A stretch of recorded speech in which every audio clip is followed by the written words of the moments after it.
World Wide Web, Bill Watterson here. Let's take a look at a scene that I get asked about all the time from Dave Made a Maze, the perspective room. At this point in the film, everybody's just reunited with Dave for the first time since they've gone inside the maze. Dave!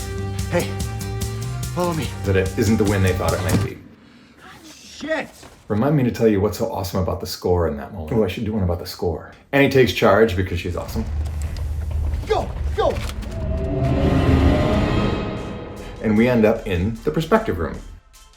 I love this space because it allowed us to play with color and clean lines in a way that we hadn't been able to in most of the rest of the maze. There's the top of the package right there. That belongs in a museum! It had this wonderful cartoonish quality that's highlighted nicely by the score. Should really do one of these about the score. Way past time to shout out the incredible Mondo Boys, some fellas I used to rock with back in the day.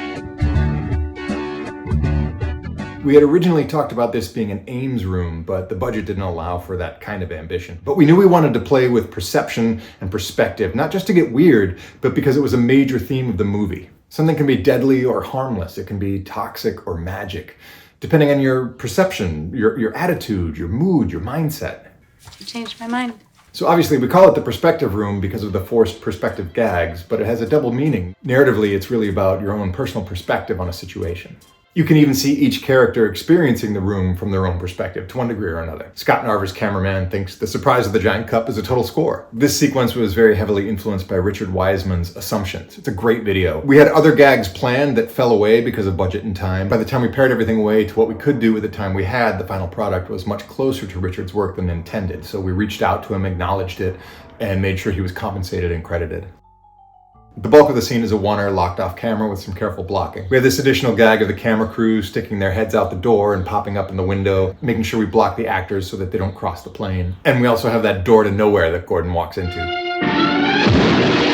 Great bit of sound design from Ugo Sound right there.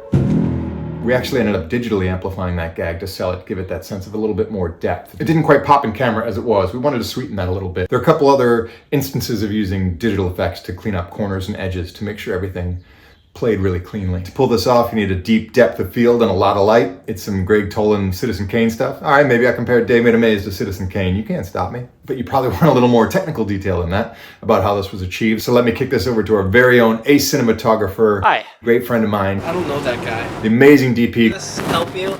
Oh! Right. Cammy Cam guy. Cammy Cam guy. I'm John Boal, cinematographer of Dave Made a Maze. Obviously, the shot needed to be a oneer. You have the purple chair. And then you have the picture. And then you have the teacup. And then you have the far window. And the characters are interacting with all of these things. To achieve this, we obviously had to rig all the different elements in the correct place. So the purple chair, we had to build a little rig with the C-stand to get it right in that lower left corner of the frame. And the picture frame, we had to bite it with a gobo head and just sneak it in right to the edge of the frame. My excellent gaffer, Lee Young, used Lecos to just bring each of those elements up to the appropriate light level to match the rest of the room. What have you done? Everything in the shot had to be in focus. Are you getting the ineptitude and boyish charm? From the purple chair, which was 1.5 inches away from the lens, to the very back of the scene. To achieve that, we had to use a lot of light. What did you think was going to happen? Everything, for you camera nerds out there, had to be shot at a 16-22 split, which is a very, very pinpoint aperture. So we had a really old tungsten light kit. And we had 5 sky pans in the ceiling, we're keying with a 10K, filling with a 5K. There was just a lot of light. The actors and all the crew were rightfully complaining that it was so hot on set. But you have to remember, this was before LEDs, before we had bigger, brighter sources that ran a lot cooler and a lot cheaper. The little things look big, the big things look little. It all turned out great. This was one of my favorite scenes to shoot because we got to do something we almost never got to do in that movie, which was rehearse multiple times. We had no table read, no casting sessions, no rehearsal days. I met a lot of the cast when they walked on set in costume ready to go for their first scene. So it was a treat, a real luxury to actually get to sit in it for a little bit, experiment, play, find what works and what doesn't, watch playback, make some tweaks, and really get the music of the scene down together. Speaking of the scene, here she goes.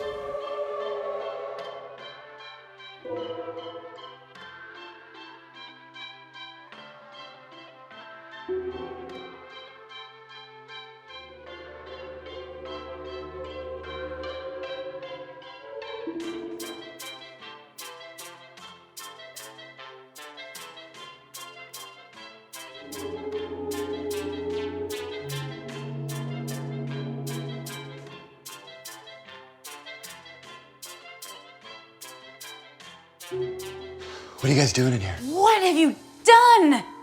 Oh, how about that gorgeous room tone effect on the actor's dialogue? That's our sound designer, Ugo, at it again. None of this should have happened. What did you think was going to happen? It was just cardboard. That's The Perspective Room from Dave Made a Maze. The movie's been distributed in over 70 countries. See it if you can, it's a lot of fun. Special thanks to special guest John Boal. Cam guy. You can find more from me at williamwatterson.com. I'm on Vimeo. Subscribe to catch more from me here. You know, I should have worked up a perspective gag at the end of this video, but I can barely justify making them in the first place.